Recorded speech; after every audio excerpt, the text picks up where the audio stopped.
त्यांच्यावर दडपण कमी होईल नावाचं आणलेलं एक. नमस्कार सगळ्यांना. गुगल आई नावाचा चित्रपट 26 जुलैला संपूर्ण महाराष्ट्रात अगदी उत्साहात रिलीज होत आहे. सो याचा कलाकार म्हणून खूप जास्त आनंद आहे. या चित्रपटामध्ये मी कल्याणी नावाची भूमिका साकारलेली आहे की जी गोविंद नावाच्या व्यक्तीची वाईफ दाखवलेली आहे. खूप सिंपल असं कॅरेक्टर आहे, खूप साधी भोळी आहे, पण तितकीच ती ठाम आहे. जेव्हा तिचा नवरा थकतो खचतो तेव्हा अगदी तू भिवू नकोस, मी तुझ्या सोबत आहे, मी तुझ्या पाठीशी आहे आणि कुठलीही अडचण आली तरी आपण दोघं मिळून त्याला फेस करू, असं हे कॅरेक्टर आहे. टायटल याचं खूप जास्त कॅची वाटतंय, गुगल आई. आम्हाला खूप लोकांनी विचारलं की असं वेगळं काय टायटल तुम्ही ठेवलं. तर आपल्याला कुठलाही प्रॉब्लेम आला तर आपण लगेच गुगल सर्च करतो, त्याच्यावर आपल्याला सोल्युशन मिळतं.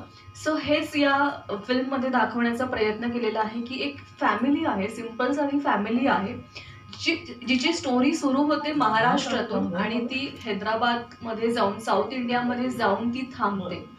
तर त्या फॅमिलीला कसा प्रॉब्लेम येतो आणि कशा पद्धतीनं ती फॅमिली ती सॉल्व्ह करत जाते हे या चित्रपटामध्ये दाखवलेलं आहे खरं तर.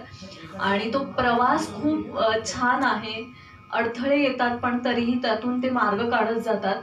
खरं तर दुसऱ्या म्हणजे परराज्यात गेल्यानंतर खूप काही फेस करावं लागतं, तीच ही फॅमिली फेस करते आणि त्यातून हे कथानक पुढे सरकतं. एक कलाकार म्हणून मला सगळ्यात जास्त आनंद या गोष्टीचा आहे की मी पहिल्यांदा साऊथ फिल्म करते आहे. ही फिल्म साऊथ आहे कारण गोविंद सरांनी त्याचं लेखन केलेलं आहे, त्यामुळे बऱ्यापैकी साऊथ टच आहे आणि सरांना ती साऊथ फिल्म मराठीत करावीशी वाटली, त्यामुळे एक मराठी कलाकार म्हणून मला त्याचा सगळ्यात जास्त आनंद आहे.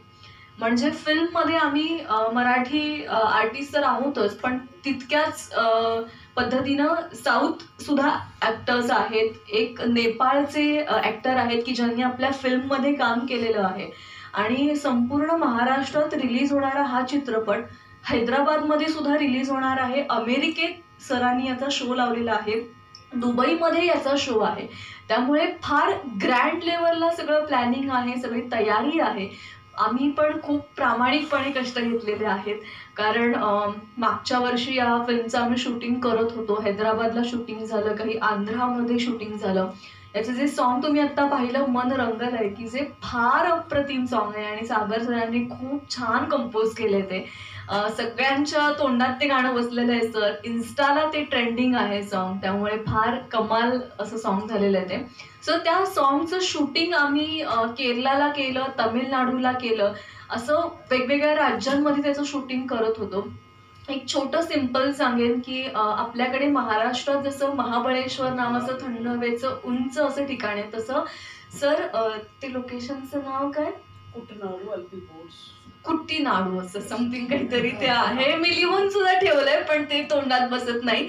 पण असं एक केरलामध्ये महाबळेश्वर सारखं ठिकाण आहे की जे जमिनीपासून 3,500 फूट उंचीवर असलेलं असं ठिकाण आहे, जिथे प्रचंड वारा असतो, प्रचंड ऊन पाऊस, तितकीच थंडी असते. अशा या वातावरणात आम्ही ते सॉन्ग शूट करत होतो. 4-5 दिवस आम्ही ते सॉन्ग शूट केलं. सकाळी 6 वाजता आमची शिफ्ट सुरू व्हायची, ती संध्याकाळी 6 वाजता त्याचं पॅकअप व्हायचं. म्हणजे आपल्याला खूप अट्रॅक्शन असतं साऊथ फिल्म इंडस्ट्रीचं की कसे ते लोक वर्क करतात आणि खूप क्रिएटिव्हली ते वर्क करतात. एक डिसिप्लिन असते संपूर्ण युनिटला. सो ते सगळं आम्ही फेस केलं ते शूटिंग करत असताना आणि अशा पद्धतीनं खूप अप्रतिम असा चित्रपट झालेला आहे. टीझरवरून ते सॉन्ग आता जे रिलीज झालं त्याच्यावरून तर खूप म्हणजे खूप प्रचंड असा रिस्पॉन्स आम्हाला येतोय. तुम्ही आमचे सोशल मीडिया सुद्धा बघा, फेसबुक, इंस्टाग्राम बघा, लोकांना खूप खूप आवडतोय हा चित्रपट. आणि स्पेसिफिकली या चित्रपटामध्ये जर काय बघायला जास्त आवडेल तर या चित्रपटाचा क्लायमॅक्स खूप भारी आहे. म्हणजे इंडियामधले जे टॉपमोस्ट फाईट मास्टर आहेत ते आपल्या या फिल्ममध्ये त्यांनी त्यांच्या मार्गदर्शनाखाली आम्ही फाईट सिक्वेन्स शूट केलेला आहे. पाऊस असेल तो नॉर्मली साऊथ फिल्म इंडस्ट्रीमध्ये दाखवलं जातं की हिरो हिरोईनची एंट्री किंवा विलनची एंट्री अशी पालापाचोळा, असं धूळ वगैरे सगळं त्याच्यातून अशी एंट्री वगैरे, सो सगळं तसं या फिल्ममध्ये बघायला मिळणार आहे. आणि फार कौतुक वाटतं की हे मराठी चित्रपटासाठी सगळं शूट केलं आम्ही. त्यामुळे मराठी प्रेक्षक म्हणून तुम्हाला ते 70 mm स्क्रीनवर बघताना फार फार सगळं गोड वाटणार आहे, फार भारी वाटणार आहे. आणि हे सगळं या सगळ्याचं खरं तर क्रेडिट आमचे डिरेक्टर गोविंद वराह सरांना जातं. कारण त्यांचं व्हिजन खूप क्लिअर होतं की आपल्याला काय पद्धतीने शूट करायचं आहे, आपल्याला काय अचीव्ह करायचं आहे. म्हणजे कुठेच आमचे जास्त रिटेक्स नाही झाले किंवा कुठेच आमची शिफ्ट लांबली नाही. खूप क्लिअर असल्यामुळे तितकंच पर्टिक्युलर आम्ही शूट करत होतो आणि त्याच स्टोरी लाईनने आमचं शूटिंग पुढे जात होतं. सो खूप भारी चित्रपट झालेला आहे. त्यामुळे 26 जुलैला जाऊन नक्की थिएटरमध्ये गुगल आई नावाचा चित्रपट बघा.